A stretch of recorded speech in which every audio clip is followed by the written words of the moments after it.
Imagine a battleship not in the boundless ocean, but in the bottomless sky. A colossal steel predator that doesn't cut through waves, but glides silently among the clouds, unseen and unheard from the ground. Now imagine that from its belly, in mid-flight, a whole swarm of deadly fighters erupts like wasps from a nest, scattering in all directions to sow death and destruction, and then just as deftly returning to their soaring sanctuary. It sounds like a wild fantasy from Jules Verne or a scene from a futuristic film. But in the 1930s, an era when aviation was just taking its first timid steps, the United States of America seriously attempted to bring this dream to life. This was an age of colossal ambitions and desperate risks, when engineers created machines that defied not only the enemy, but gravity itself. They were building flying aircraft carriers, gargantuan airships the size of skyscrapers, carrying their own squadrons on board. These were the Phantom Titans of the sky, the USS Akron and USS Macon, the most complex and grandiose flying machines ever built by man. Their story is a forgotten saga of genius and tragedy, of the triumph of human ingenuity and its crushing defeat in the battle against the unforgiving elements. Before we get to the main story, we'd like to ask for a little support. A like and a subscription would be the best form of thanks. Thank you. Prepare to ascend into the stratosphere, into a world where ships flew and fighters were born in the clouds to uncover the secret of the most incredible airships in history.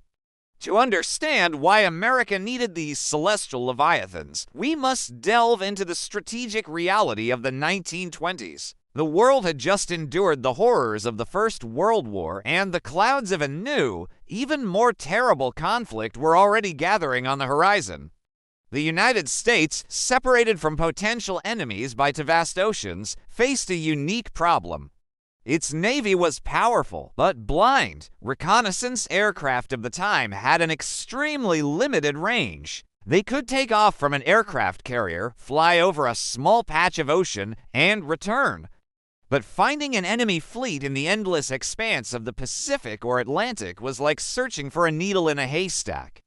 They needed a way to see over the horizon, and the solution to this problem was thought to be rigid airships. Unlike soft blimps, they had a sturdy frame of duralumina light and strong alloy which allowed for the construction of craft of truly cyclopean proportions.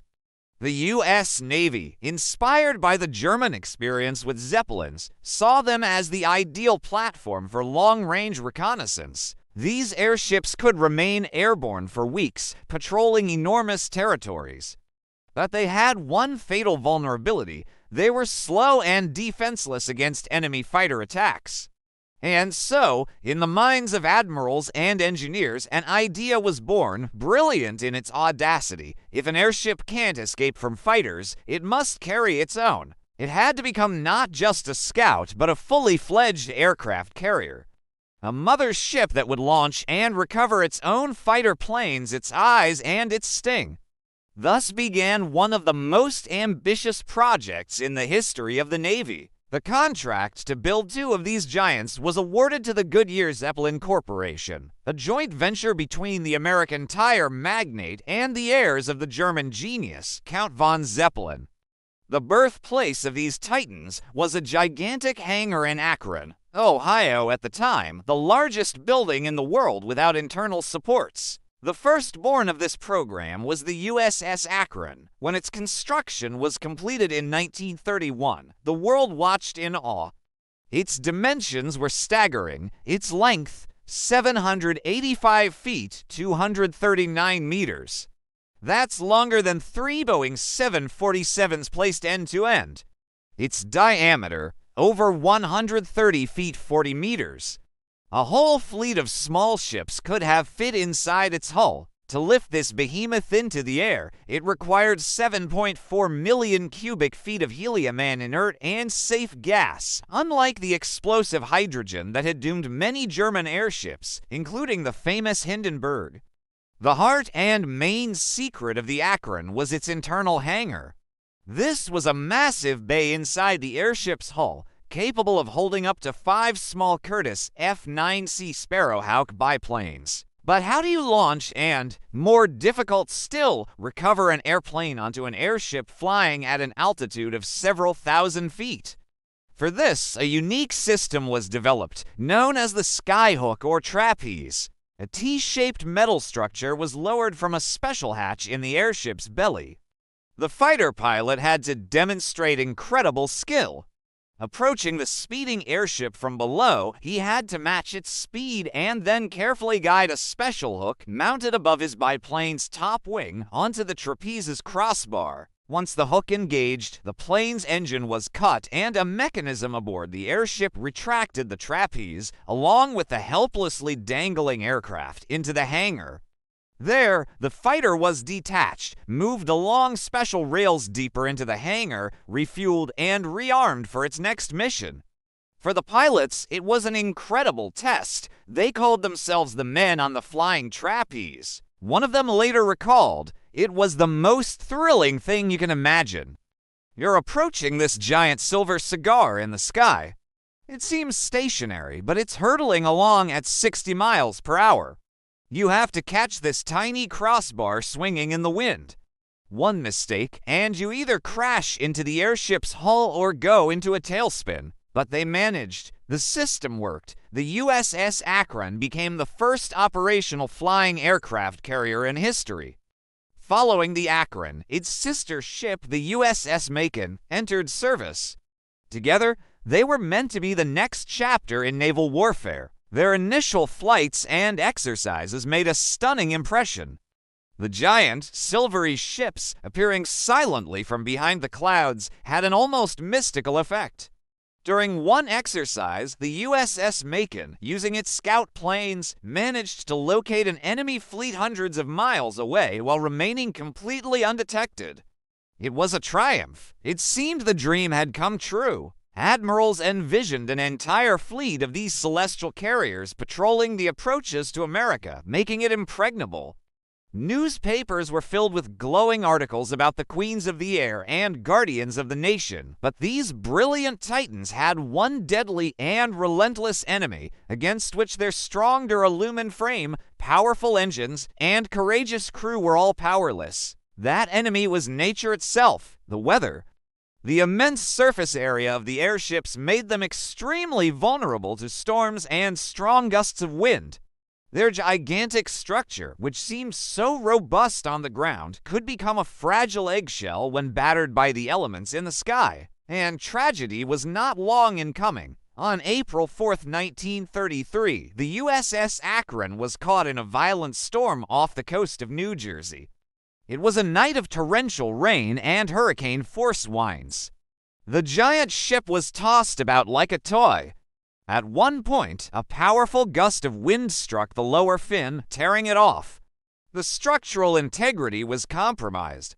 There was a blood-curdling screech of tearing metal. The airship's tail dropped, and the uncontrollable machine plunged into the icy waters of the Atlantic. The disaster was horrific. Of the 76 crew members, only 3 survived. The program's chief proponent, Admiral William Moffett, who was on board, was among the dead. It was a terrible blow to the Navy's prestige and to the entire program. America was in shock. How could the most advanced machine built by man perish so helplessly? The investigation revealed that, in addition to the storm, design flaws, and the lack of life jackets on board, it was believed the airship couldn't sink so quickly played a role. Despite the Akron tragedy, the program was not shut down. All hopes now rested on the USS Macon. Its design was improved, incorporating the hard-won lessons from its predecessor. It was equipped with life jackets and inflatable rafts. For a time, it seemed the Macon was destined for a happier fate. It served successfully with the Pacific Fleet based in California. It completed dozens of patrol flights, its Sparrowhawk fighters successfully launching and landing on the Skyhook many times. It even participated in the search for a missing ocean liner. But fate, it seemed, haunted these celestial giants. On February 12, 1935, while returning to base after exercises, the USS Macon, like its sister ship, was caught in a storm off the coast of Big Sur. Again, hurricane force winds, again, monstrous stress on the giant frame. Suddenly, there was a loud crack. Structural girders near the upper fin had failed. The skin of one of the gas cells was ruptured. The airship began to lose precious helium and began a slow but inexorable descent toward the water. But this time, things were different. The captain, Herbert Wiley, having learned the lessons of the Akron's demise, gave clear and calm orders. The crew's response was disciplined and orderly. Everyone put on their life jackets. As the airship descended, inflatable rafts were deployed. When the airship touched the water, it was not a rapid plunge, but a relatively gentle landing. The USS Macon remained afloat for about an hour before finally sinking. Thanks to the captain's courage and the crew's training, a greater tragedy was averted. Of the 83 people on board, only one died, a radio man who had jumped from too great a height. The loss of the Macon was the final nail in the coffin for the flying aircraft carrier program. The Navy's most expensive and complex machines had been lost not in combat, but in a battle with the elements. Public opinion and Congress were firmly against it. They saw these projects as nothing more than an exorbitantly expensive and dangerous toy. Funding was cut. The era of giant rigid airships in America ended almost before it had truly begun. The remaining Sparrowhawk fighters were transferred to conventional aircraft carriers, and the huge hangar in Akron fell silent. The dream of sky battleships was buried at the bottom of the ocean. So what was it? A colossal mistake, a waste of millions of dollars and dozens of lives.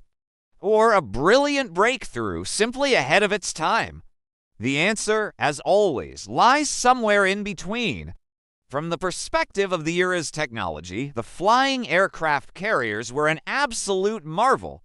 They pushed the boundaries of what was possible, demonstrating the heights of human genius. The skyhook system, the internal hangar, the sheer scale of these machines, all of it was the pinnacle of 1930s engineering.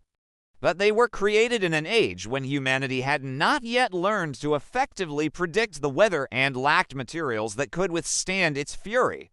They were too big, too fragile, too dependent on the whims of nature. However, the idea itself did not die. It simply lay dormant, waiting to be reborn decades later in a new form.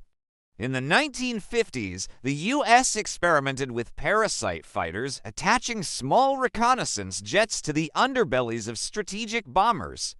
And today, in the age of drones, the idea of a flying aircraft carrier is experiencing a renaissance. The U.S. Defense Advanced Research Projects Agency, the famous DARPA, is actively developing the Gremlins program. Its goal is to launch and recover a swarm of small, reusable drones from a C-130 transport plane drones that can conduct reconnaissance, jam enemy signals, or even carry out strikes. It is the very same concept as the USS Akron and Macon, just realized on a new technological level. The wrecks of the celestial giants themselves rested on the ocean floor for decades, forgotten by all. It was only in the 1990s and 2000s that deep-sea submersibles managed to locate and explore their crash sites. There on the seabed, amid the twisted duralumin, they even found the remains of 4 Sparrowhawk fighters that went down with their mothership, the USS Macon. Today, these sites are designated as underwater memorials. They serve as a silent reminder of that bold and tragic era when America built castles of steel and helium in the sky. It is a monument not only to an engineering failure, but also to boundless human ambition, to the eternal quest to conquer the skies and see beyond the horizon. And who knows, perhaps one day, looking up at the sky, we will once again see something similar, a silent titan releasing a flock of mechanical birds from its belly, proving that the boldest dreams never truly die. Your support is very important to us, so please like and subscribe. And don't forget to hit the notification bell so you don't miss our new videos.